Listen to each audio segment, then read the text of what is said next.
figured out a way to manipulate the speed of events. So, it's an anti-banana The hell? ring. It's really interesting. What the? We need no What's longer with all the fear lens banana. flares? Is it working Oh, altered? what? Damn you, J.J. Abrams!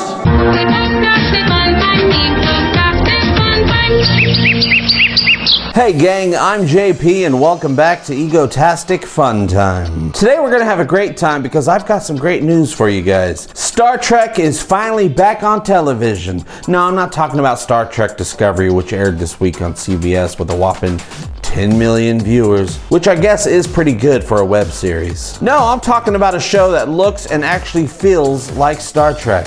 I'm talking about The Orville. The show stars Brian the dog from Family Guy. Seth MacFarlane as Captain Ed Mercer, an officer in the Planetary Union's line of exploratory space vessels whose career took a downturn following his divorce, and who was given the ship as his first command only to discover that his ex-wife has been assigned to be his first officer. So far, I totally love this show, you guys, but I have a horrible track record when it comes to shows I love not being canceled. But luckily, Seth MacFarlane has been Fox's darling for the better part of 2 decades at this point, with shows like Family Guy, American Dad, and The Cleveland Show, which actually didn't do as well as its predecessors because racism.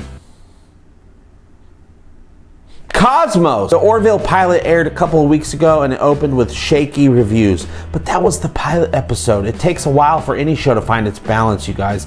Go back and watch the pilot of any of your favorite TV shows and tell me if it's not the worst episode of the series. But now we're a couple episodes in and I can safely say this is the closest thing to real Star Trek we're ever going to see again. I don't want to blame J.J. Abrams for destroying Star Trek with a steady stream of lens flares that left nothing in its wake but burning husks of dead tribbles and despair. I actually enjoyed the first and third Star Trek movies from the Abrams universe. Not Into Darkness though. That piece of crap can go to hell. So we Trekkies and Trekkers, for the elderly people out there, have been in a constant state of depression for years because we've known the golden age of classic sci-fi has been over for a very long time. But just like your mother, the final frontier is once again ready to be explored, thanks to The Orville. This space comedy is much in the same vein as Spaceballs or Galaxy Quest, but beyond that, it looks, feels, sounds, and probably tastes like it too. Just like Star Trek! The uniforms, the ship designs, the alien designs, the pacing feels basically like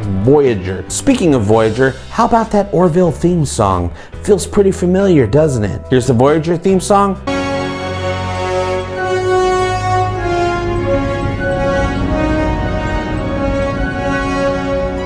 Now here's the Orville theme song.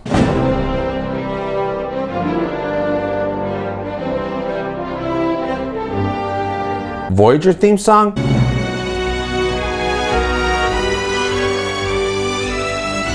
The Orville theme song.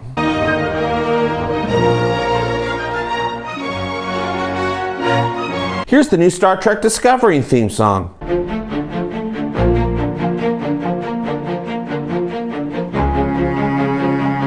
That one's pretty boring. But let's see what happens when we play all 3 themes at the same time. Nope, failed experiment, that didn't work. Don't play them side by side.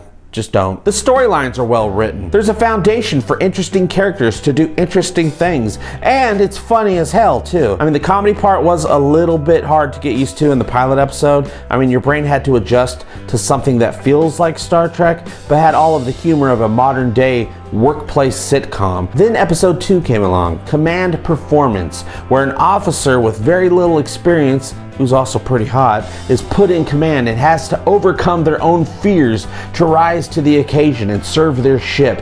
That's when the show became Star Trek to me. That's when the Orville showed that it had heart and isn't just some dumb comedy mixed with aliens and spaceships. So you bet your ass I was there to watch episode 3, you guys, About a Girl, or as I call it, The Measure of a Woman. This episode upped the ante and dealt with gender and transgender issues from the point of view of alien cultures and traditions. Basically a prime directive episode in the Trek universe. But one of the best things about the Orville, which will actually put it above Star Trek in this day and age, is that it has something that Trek hasn't been without for many decades now.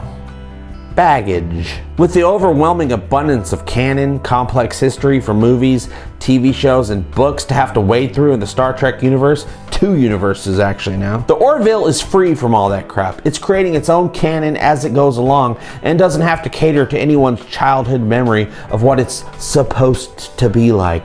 It's a clean slate, you guys. There's nothing to bicker over. Yet. I don't care if JJ's warp effect looks too much like hyperdrive in Star Wars. There are bigger problems in the world to deal with. Like, what the hell is this thing? They're calling it a Klingon, but that's not a Klingon. I know what Klingons look like. This looks like a shiny turd with eyeballs. Okay, that's it. That's all I wanted to talk about today, and I talked about it. How about you? What do you think of the fact that there's finally a TV show on the air that is actually willing to be science fiction, and you don't have to pay an extra $5.99 a month for the privilege to watch it? I'm talking to you, CBS All Access. Yeah, you heard me.